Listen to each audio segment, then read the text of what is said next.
Hello friends, आजच्या नवीन व्हिडिओमध्ये तुमचे मनापासून स्वागत करते। तर आज आपण बघा इथं 34 साईजचा हा कटोरी ब्लाऊज आहे। तर त्याची आपण कटिंग पाहणार आहोत। तर व्हिडिओ तुम्ही शेवटपर्यंत नक्की बघा। तर इथं बघा पेपर घेतलेला आहे आणि त्याची बंद बाजू माझ्या साईडने ठेवलेली आहे। आता इथं बघा ब्लाऊजची उंची जी आहे तर ती 14.5 इंच होती। तर त्याच्यात मी 1 इंच ॲड केले, म्हणजे 15.5 इंच इथं ब्लाऊजची पूर्ण उंची घेतलेली आहे। त्याच्यानंतर बघा जिथं आपण उंची घेतलेली आहे तिथून आपल्याला शोल्डरचं माप टाकायचं आहे 5 इंच, आणि ते सुद्धा व्यवस्थित चेक करायचं आणि या पद्धतीने लाईन आखून घ्यायची आहे। तर 5 इंच शोल्डर घेतलं। त्याच्यानंतर बघा 5.5 इंच आपल्याला मुंड्याचं माप टाकायचं आहे, ते सुद्धा चेक करायचं। त्याच्यानंतर बघा मुंडा आणि शोल्डर आहे तो या पद्धतीने जोडायचा आहे। आता छातीचा चौथा भाग टाकायचा आहे 8.5 इंच। 34 साईजचा ब्लाऊज आहे, तर 8.5 इंच इथं छातीचा चौथा भाग टाकायचा आणि त्याच्यानंतर पुढे 1.5 इंच मी इथं मार्जिन घेत असते, तर तुम्ही इथं 2 इंच सुद्धा मार्जिन घेऊ शकता। तर पहा इथं या पद्धतीने मी एक लाईन आखून घेतली। आता बघा छातीचा चौथा भाग आणि मार्जिन आपण 1.5 इंच घेतलं, ते इथं 10 इंच झालंय। तर खालच्या साईडला सुद्धा मी तेवढंच मोजून घेतलंय, कारण पाठीमागचे आपले टक्स राहतात त्यासाठी। आता इथं बघा मुंड्याचं माप टाकायचं आहे आपल्याला। तर गळा जो आहे तो 12 इंच होता, त्यासाठी बघा पुढचा जो मुंडा आहे तो मी 1.25 इंचावरती घेतला आणि तिथून मग अर्धा इंच मोजलेला आहे।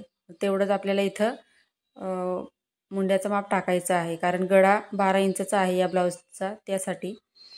आता बघा मुंडा आपण मोजला होता 5.5 इंच, तर त्याचं सेंटर काढायचं आहे आपल्याला। म्हणजे काय होईल, आपला मुंडा जो आहे तो आपल्याला त्याचा आकार द्यायला एकदम सोपं जाईल। आता इथं बघा जिथं चौथा भाग घेतलेला आहे आपण तिथपर्यंत आपल्याला मुंड्याचा आकार देऊन द्यायचा आहे। तर पहा या पद्धतीने, आणि पुढचा मुंड्याचा सुद्धा इथं मी या पद्धतीने आकार दिलेला आहे। तर खूप सोपी पद्धत आहे। तुम्ही नवीन शिकत असाल तर तुम्हाला सुद्धा सहज जमेल अशी। तर प्रत्येक साईजसाठी कोणतं माप, म्हणजे शोल्डर, मुंडा आणि गळारुंदी किती घ्यायची, तर याआधी मी व्हिडिओ त्याचा टाकलेला आहे। तर तुम्ही पाहिला नसेल तर त्याचं लिंक आहे ती मी डिस्क्रिप्शनमध्ये देऊन देईल, तिथे जाऊन तुम्ही पाहू शकता। म्हणजे तुम्हाला कोणतेही ब्लाऊज असेल तर त्याची कटिंग करता येईल। आता एवढं झालंय बघा आपलं। आता त्याच्यानंतर 2 इंच गळारुंदी घ्यायची आहे या ब्लाऊजसाठी, आणि पुढचा जो गळा आहे तर मी इथं 6.5 इंच घेते, कारण त्यांचा ब्लाऊज म्हणजे उंची त्यांची हाईट मोठी आहे त्यासाठी। आता या पद्धतीने बघा खाली सुद्धा 2 इंच गळारुंदी घ्यायची आणि बॉक्स तयार करून घ्यायचा आहे। पुढच्या गळ्याचा इथं आपल्याला आकार द्यायचा बघा। सिंपल असा गोल गळा मी इथं घेतलेला आहे, तर तुम्ही इथं पुढचा गळा लहान मोठा इथं घेऊ शकता। आता जी मापं आपण घेतलेली आहे ते लिहून घेऊया। तर 5 इंच शोल्डर, 2 इंच गळारुंदी, पुढचा गळा 6.5 इंच, मुंडा आहे 5.5 इंच, छातीचा चौथा भाग 8.5 इंच आणि 1.5 इंच मार्जिन। ते टोटल आपलं इथं 10 इंच झालं होतं छातीची घडी। तर खालच्या साईडला सुद्धा 10.5 इंच तेवढंच घेतलं होतं आपण। आता इथं बघा क्रॉसपट्टी काढायची आहे आपल्याला। तर गळ्याकडून मी 2.5 इंच घेतलं, त्याच्यानंतर मुंड्याकडून आपल्याला 2 इंचवरती ते मार्किंग करायचं आहे। तर कोणताही साईजचं तुम्ही पेपर पॅटर्न तयार करत असाल तर 2.5 आणि 2ची इथं क्रॉसपट्टी काढायची आहे आपल्याला। त्याच्यानंतर बघा मुंड्याकडून आपल्याला 4.5 इंचावरती मार्किंग करायचं आहे। तर ही 34 साईजपर्यंत 4.5च घ्यायचं आहे आपल्याला, 28 पासून ते 34 पर्यंत, आणि मोठी साईज आहे तिथं 5 इंच घ्यायचं आहे। आता गळ्याच्या तिथून बघा वरती 1 इंचावरती मी मार्किंग केलं आणि तिरकस अशी लाईन आखून घेतली। पहिली एक सरळ लाईन आखली, त्याच्यानंतर तिरकस लाईन आखायची आहे, आणि बघा या पद्धतीने कटोरीचा आपल्याला शेप देऊन द्यायचा आहे। तर किती सोपी पद्धत आहे बघा, तुम्हाला सुद्धा सहज जमेल। आणि कटोरी वाढवायची कशी ती सुद्धा एकदम सोपी पद्धत आहे। तर आता आपण कटिंग करून घेऊया। तर हा पेपर आहे तर जॉईंट होता बघा, तर त्याला सेपरेट करून घेते पहिले मी। तर इथं पट्टीच्या मदतीने मी या पद्धतीने कट करून घेतलं। आता पुढच्या पार्टची कटिंग करूया। तर सर्वात पहिले बघा आपला मुंड्याचा आकार जो राहतो तो कट करायचा, कारण कधी कधी काय होतं आठवण पडून जाते, तर तो आपण शेप असतो तो तसा राहू देतो। तर मग ब्लाऊज कटिंग झाल्यावरती अडचणी येतात. आता क्रॉसपट्टीची कटिंग केली बघा. त्याच्यानंतर इथे पुढचा गळा आहे तो सेम त्याच पद्धतीने जसं आपण मार्किंग केलेलं आहे सेम त्याच पद्धतीने कटिंग करायचं आहे. तर या पद्धतीने बघा आपण कटोरीची सुद्धा इथं कटिंग करून घेऊया. तर या पद्धतीने तर बघा इथे साईड पार्ट सुद्धा आपला कटिंग झालेला आहे. तर आता बघा आपल्याला इथे क्रॉसपट्टी वाढीव कट करायची आहे. तर मी एक पेपर घेतलेला आहे आणि त्याला बघा आपण छातीची गडी 10 इंच घेतली होती. तर 10.5 इंच इथं अर्धा इंच एक्स्ट्राचंच घ्यायचं, कारण बघा जोडताना कमी पडलं तर त्यासाठी. आता इथं बघा एका साईडला 3.5 इंच घ्यायचं आणि दुसऱ्या साईडला 3 इंच या पद्धतीने क्रॉसपट्टीचा आकार द्यायचा आहे. तर बघा या पद्धतीने कट करून घेऊया आता. म्हणजे पेपर पॅटर्न तयार करताना आपण 2.5 आणि 2ची इथं क्रॉसपट्टी घेतली होती आणि वाढवताना आपल्याला 3.5 आणि 3ची घ्यायची आहे. तर इथे बघा आता आपण कटोरी काढून घेऊया. तर जी आपण गळारुंदी 2 इंच घेतलेली होती तर ती गळारुंदी तिथं टाकायची आहे बघा. मी कोपऱ्यापासून इथं या पद्धतीने मोजायचं आहे. त्याच्यानंतर खालच्या साईडला बघा 1.5 इंच घ्यायचं आहे. तर जे 1.5 इंच घेतलेलं आहे मी ते सर्व साईजसाठी आहे. तर 1.5 इंचच्या खाली परत आपल्याला 4.5 इंच मोजायचं आहे. तर हे या पद्धतीने आणि आडवं जे आपण माप आहे तर ते 7.5 इंच मोजायचं आहे आणि त्याचं सुद्धा आपण सेंटर काढून घेऊया 7.5चं आणि सरळ अशी लाईन आखून घेऊया पहिले. तर पहा इथे या पद्धतीने 7.5 इंच घेतलं आणि त्याचं सेंटर काढलेलं आहे. आता सेंटरच्या तिथे आपल्याला टेप ठेवायचा आहे वरून आणि जिथं 8.5 इंच येत असेल तिथपर्यंत आपल्याला मार्किंग करायची आहे. तर कटोरी जी आहे ती 7.5 आणि 8.5 इंचची आहे. म्हणजे आपण आडवी कटोरी 7.5 इंच घेतली, त्याच्यात मोजताना सुद्धा जेवढं आडवी कटोरीमध्ये मोजलं तेवढं येईल. तर त्याच्यात उभी कटोरीसाठी 1 इंच ॲड करायचं आहे. म्हणजे 7.5 आलं होतं ब्लाऊजवरनं कटोरीचं माप, तर मी इथं 1 इंच एक्स्ट्रा घेतलेलं आहे उभी कटोरीसाठी. त्याच्यानंतर बघा या पद्धतीने ते पॉईंट जोडून घ्यायचे आणि आकार देऊन द्यायचा.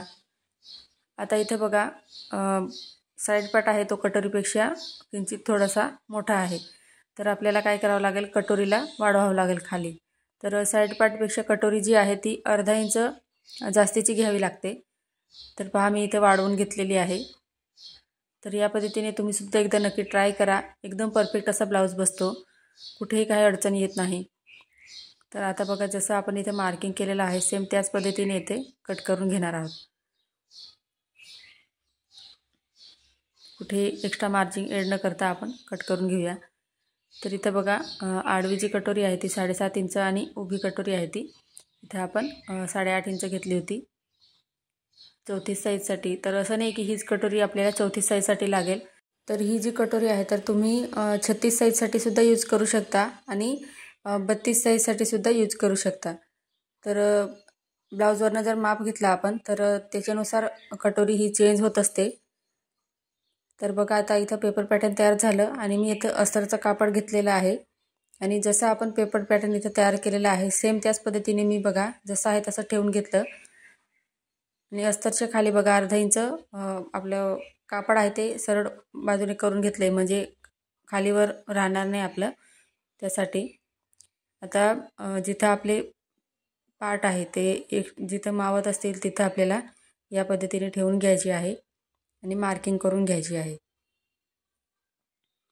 तर बघा जिथं जो पार्ट जिथं मावत असेल तिथं आपल्याला ठेवायचा आहे आणि या पद्धतीने आखून घ्यायचं आहे. तर सर्वात पहिले आपण हे दोघं पार्ट कट करून घेऊया, म्हणजे पुढचं इथं आपल्याला पॅटर्न ठेवायला व्यवस्थित इथं जागा राहील.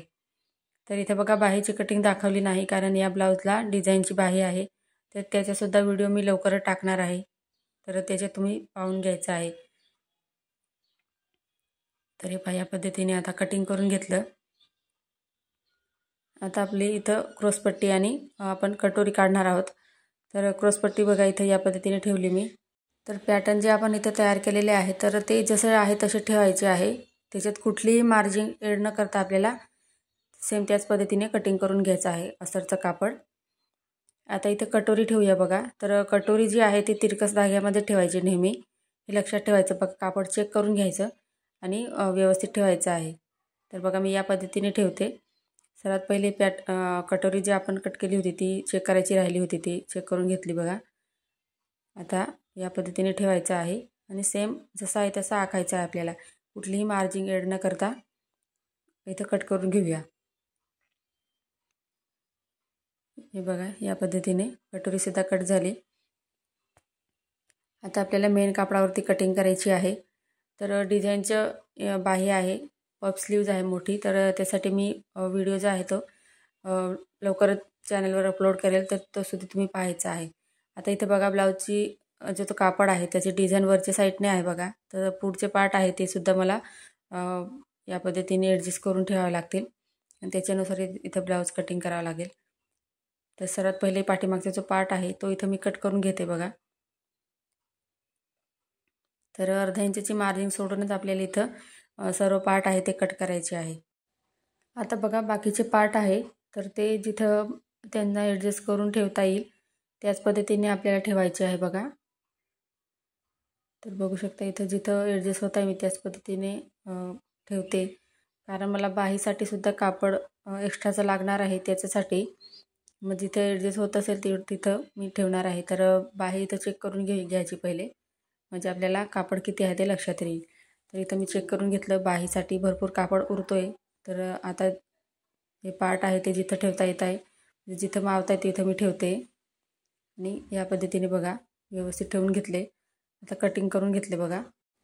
आता बघा इथं बाहीची कटिंग जर तुम्हाला करायची असेल तर छातीची घडी आपण 10 इंच घेतली होती, तर त्याच्यामधून 1 इंच मायनस करायचं आहे आणि बाहीची घडी टाकायची आहे आपल्याला, म्हणजे मार्जिंग सहित आपली तिथे ती घडी तयार होईल. तर फ्रेंड्स, तुम्हाला आजचा व्हिडिओ आवडला असेल तर प्लीज लाईक करा. चॅनलवर नवीन असाल तर सबस्क्राईब करा.